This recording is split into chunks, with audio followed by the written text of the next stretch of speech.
Okay, hi, good morning, everybody, and welcome to today's free webinar delivered to you by PAM Wellness. My name is Sadia, and I'm a business psychologist. So, today's webinar, Embracing Diversity, Honouring Neurodiversity During Celebration Week, will give you an overview of the importance of embracing neurodiversity and how it can contribute to a more inclusive and supportive environment. So I just want to remind you that these webinars are just taster sessions. They are free 30-minute high-level webinars aiming to give you a flavour of the training and the workshops that we offer here at PAM Wellness. And hopefully, if you do have any questions as well, please use the question and answer feature throughout the webinar, and we will try to answer your questions at the end of the session. You can also contact us on the email address that you may see on your screen, so please feel free to do that. Okay, so I'm just going to start by explaining what neurodiversity is. And neurodiversity is defined as the concept that neurological differences such as autism, ADHD, dyslexia, and others are the result of normal, natural variation in the human genome. Some of the common terminology you may hear includes things like neurodiverse, neurodivergent, SPLD, so that stands for specific learning differences, and SEND, that stands for special educational needs and disabilities, and these are the terms that tend to be used in education. You may also hear neurodifference, neurodevelopmental. There are other words, but another one I'd like you to be familiar with is neurotypical. So that stands for somebody who is not neurodivergent. The idea of neurodiversity is to embrace difference, but also recognise that people who are neurodivergent will need extra support. So, shown here are some of the key conditions that come under neurodiversity, often referred to sometimes as hidden disability. And that's because these conditions are not as obvious as a physical disability, for example, and I do use that word with caution as well. So the key conditions are dyslexia, dyscalculia, autism spectrum condition, or I will refer to it as simply autism, dyspraxia, also called developmental coordination disorder, and ADHD, which stands for attention deficit hyperactivity disorder. It's important to note that all of these conditions are what we call neurological or brain-based in origin, meaning that people that are neurodivergent will have a different way of processing information. So what I'm going to do is just talk a little bit about the challenges associated with these neurodiverse conditions, and then we will look a little bit more at what you can do to embrace neurodiversity. So we'll start with autism. Now, autism is a complex condition that can impact social interaction, communication, and sometimes people can have repetitive behaviours as well. It is what we call a spectrum condition, meaning that the way that it impacts someone can vary, ranging from mild difficulties to more profound challenges. And autistic individuals also can have what we call sensory sensitivities. These are quite common in autistic individuals, and that can mean things like experiencing a more sort of heightened response to stimuli such as sight, sounds, textures, or smells.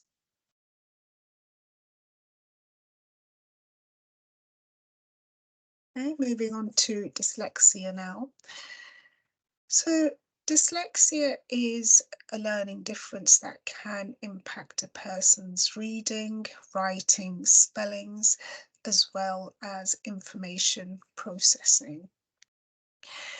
Now, um, people can also struggle with sometimes phonological processing, so that's the sound of information as well.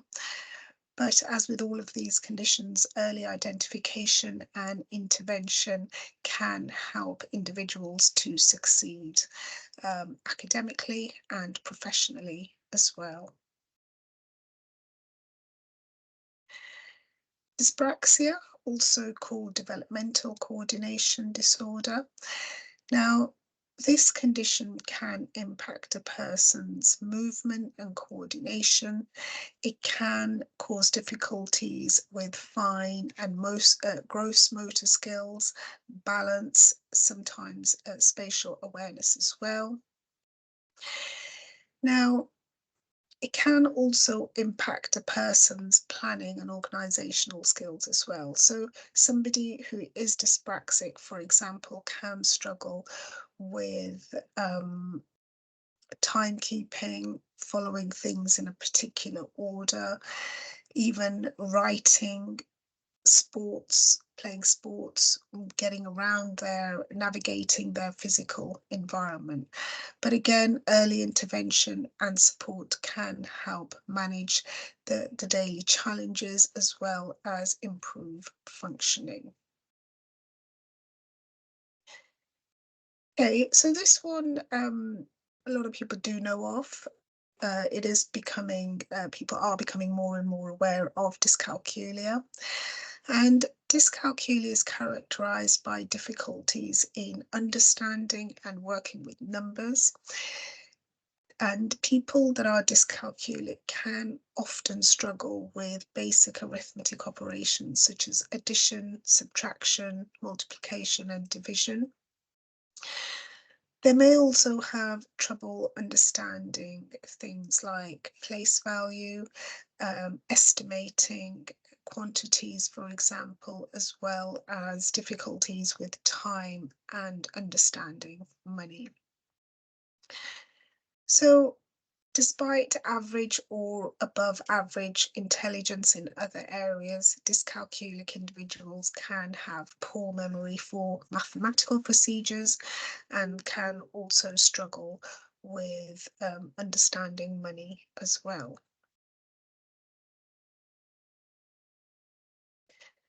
Okay, moving on to ADHD, or attention deficit hyperactivity disorder. And this is characterized by persistent patterns of inattention, hyperactivity, impulsivity, and all of this can interfere with daily functioning. Now, individuals with ADHD can also struggle with staying focused on tasks, following instructions, and that can mean that they also can find it sometimes, they can be quite restless, meaning that they can find it difficult to stay seated. The challenges can vary in severity and may present differently depending on age as well. And again, by understanding and addressing the challenges associated with ADHD, people can learn to manage their challenges effectively. Okay, so often, unfortunately, the focus does centre on areas of difficulty, but it is important to recognise that neurodivergent individuals do have many strengths. So research has shown that sometimes they can have exceptional abilities in things like verbal communication. They can be quite creative. They can have a very good visual memory, or be very good at thinking more visually. They can be good at problem solving. They can have good long-term memory. They can also be very, very analytical or strategic in their approach. So these strengths that I've listed here, they are by no means exhaustive. There can be others as well. But it's important to understand that companies, organizations, and teams that do understand these strengths and leverage these strengths can gain a unique competitive advantage in things like productivity, culture retention, amongst other areas. Okay, so why should you embrace neurodiversity? What are the benefits of neurodiversity? Well, embracing neurodiversity fosters creativity, innovation, and problem solving, and this can help to bring diverse perspectives to the table.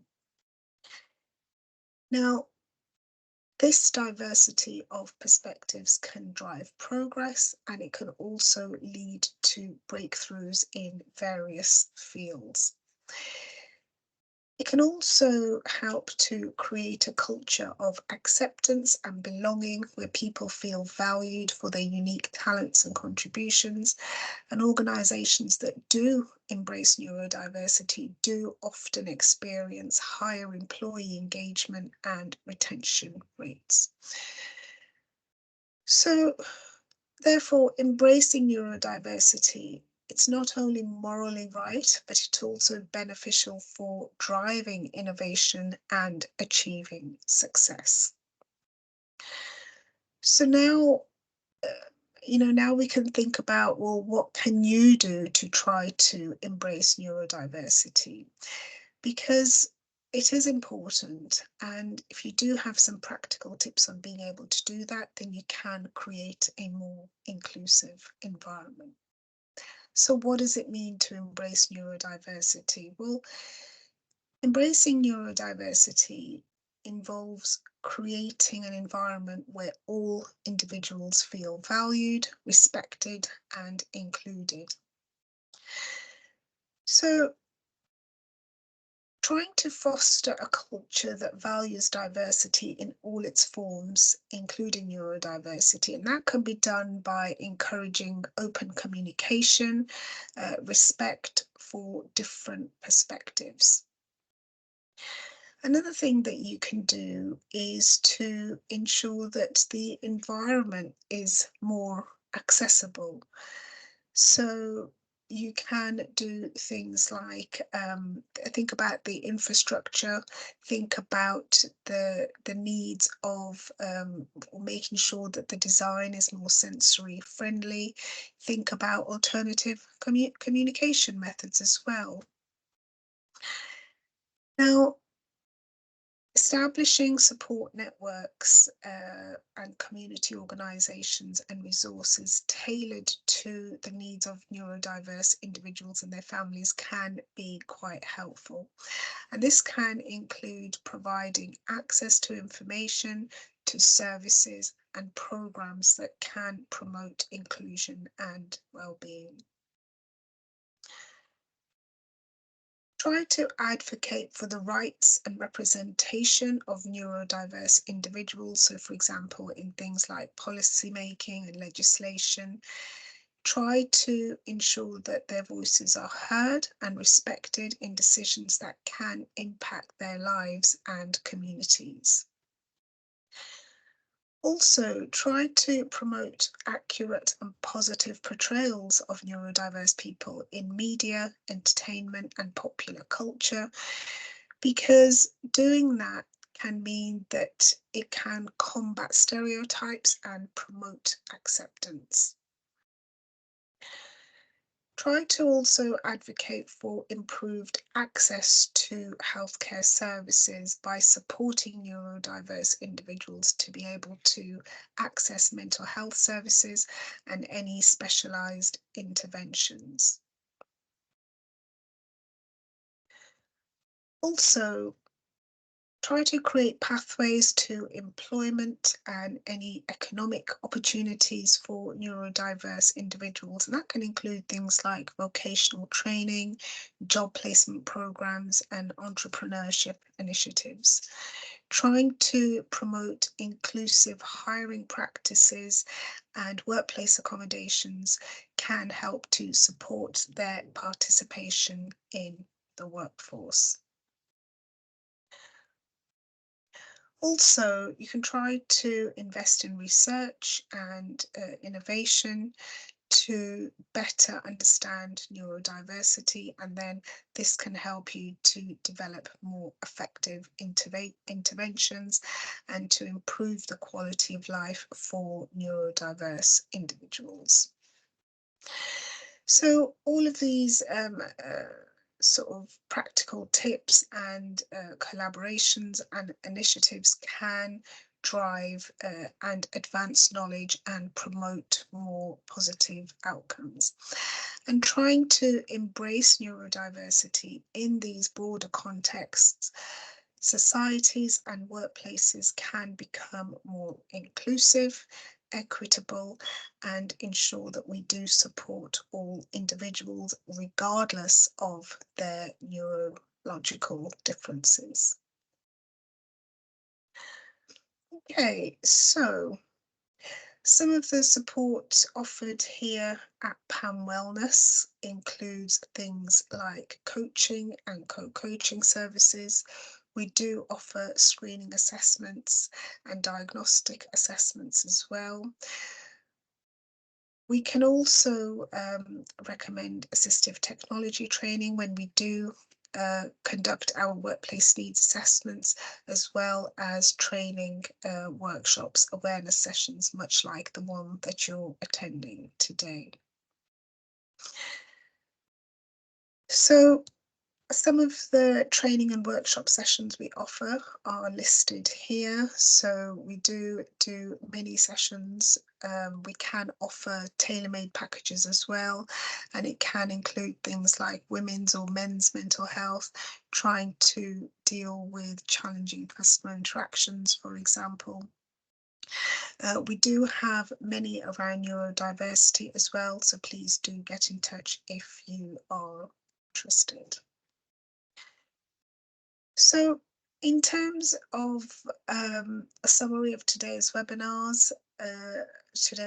so actively embracing neurodiversity can enrich our communities, foster understanding and empathy, and also to empower every individual to thrive and contribute their unique strengths to a more inclusive and vibrant society. If you would like to find out more, please do get in touch with us. You can get in touch via the question and answer, as well as sending us an email or phoning us. We do value feedback, so please do take a moment to leave a review for us on Trustpilot. So once again, I just want to thank you very much for joining us this morning. And I do hope that you found it useful. Thank you very much for your time, everybody.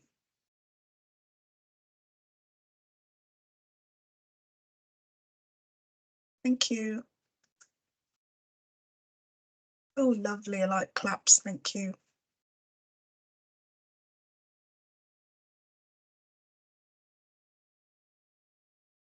I feel like a superstar. Lovely.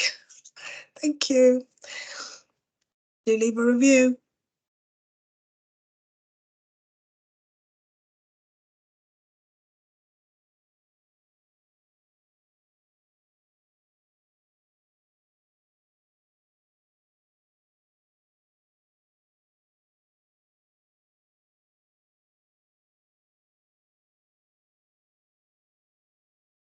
And the email address, let's have a look. I'll put it on there. Oh, we've put it in there. Thank you, Rachel.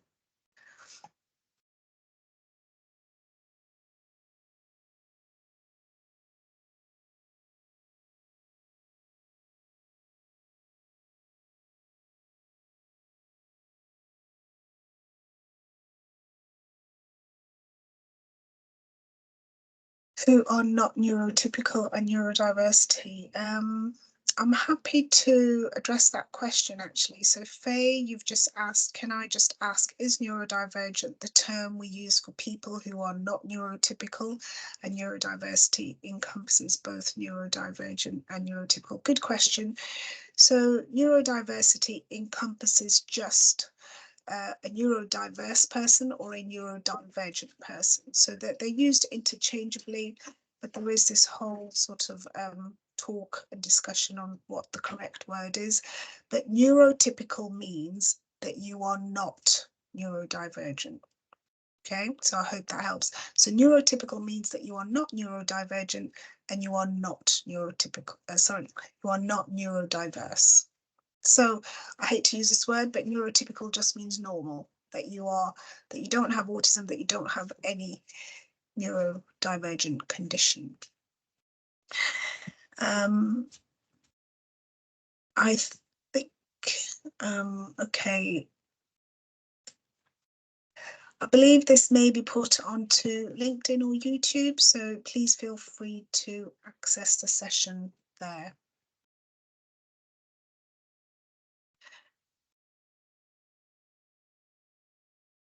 Yes, brilliant. Do that, Sheila. We do offer, our sessions are, we do offer 1.5, 1 hour, 3 hour sessions as well. They're really good workshops for people to help understand what neurodiversity is, particularly in the context of the workplace. Do get in touch for any more questions. I'm afraid I do have to go now, but thank you so much.